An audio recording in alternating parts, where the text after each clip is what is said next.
El autor. El lector habrá observado en la carta del caballero inglés al conde de Derby que se hacen algunas suposiciones acerca del autor del manuscrito original. El gran lama y sus compañeros sostenían que el manuscrito había estado en poder de ellos y que había sido usado como fundamento de una enseñanza desde el año 732 después de Cristo. Con esto querían decir que tenían datos que indicaban su existencia en esa época, pero había podido estar en poder de algunos de los adeptos y maestros fuera del Tíbet desde muchos años antes. Era natural que los del Tíbet atribuyeran el manuscrito a uno de sus grandes autores, como Confucio o Lao Tse, pero a la luz de los descubrimientos modernos y especialmente de las revelaciones que nos han suministrado las excavaciones efectuadas en Egipto y en Jerusalén en los últimos 100 años, y desde 1749, cuando el ejemplar tibetano se tradujo al inglés,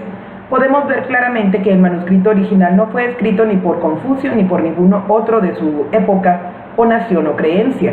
Por ejemplo, un natural del Tíbet o del Asia interior montañosa no habría hablado de las rocas de la playa ni de las olas encrespadas. Véase libro primero, capítulo 6. Ni mencionaría animales como el cocodrilo que se encuentran en Egipto más bien que en el Tíbet.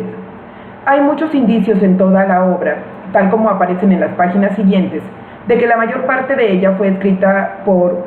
Agnatón, faraón de Egipto, durante los años de 1360 a 1350 a.C. o después, por alguno de sus sucesores de la gran escuela de misticismo que fundó él en Egipto.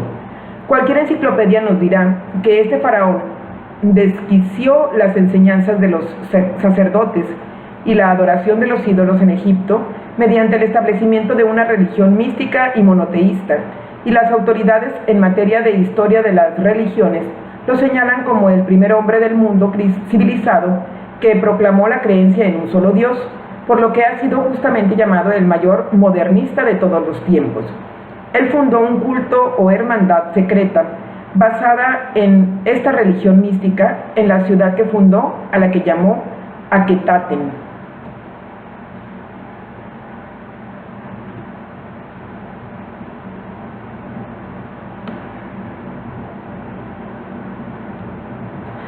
Las traducciones recientes de inscripciones descubiertas en los muros y columnas de su templo místico en Egipto demuestran, por ejemplo, que él fue el autor de aquellos hermosos pasajes que fueron incorporados en la Biblia cristiana, como el Salmo número 104 y muchos escritos sagrados del Oriente. Muchos escritos sagrados del Oriente proceden, según se ha comprobado, de la hermandad y escuela por él fundada.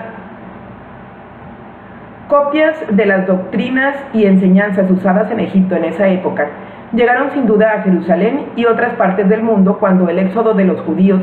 y se han hallado pruebas de que las altas enseñanzas místicas de este faraón de Egipto y de sus sucesores fueron la base de cultos y escuelas como los esenios, a los que perteneció el Maestro Jesús, y que más tarde pasaron a ser una fraternidad conocida como los Hermanos de la Rosa de Cruz, o Rosacruces, mencionados por Lord Bulwer Lytton en su libro Shanoni, y por muchos otros autores que se han dedicado a estas investigaciones, incluso Sir Francis Bacon, quien en un tiempo fue el jefe ejecutivo de la Orden de los Rosacruces en toda la Europa continental. La probabilidad de que sea ese el autor de las páginas siguientes hace que esta obra sea una de las más importantes de la literatura sagrada y que constituya la más interesante enseñanza que se haya publicado en los últimos siglos. Reproducimos aquí el privilegio y la autorización oficial para reproducir este libro en forma moderna, concedidos por la organización secreta cuyo jefe ejecutivo posee la única copia completa que hoy existe. Solicitamos la atención del lector hacia los comentarios del traductor acerca de ciertos términos y frases empleados en esta obra, los cuales aparecen al fin del último capítulo.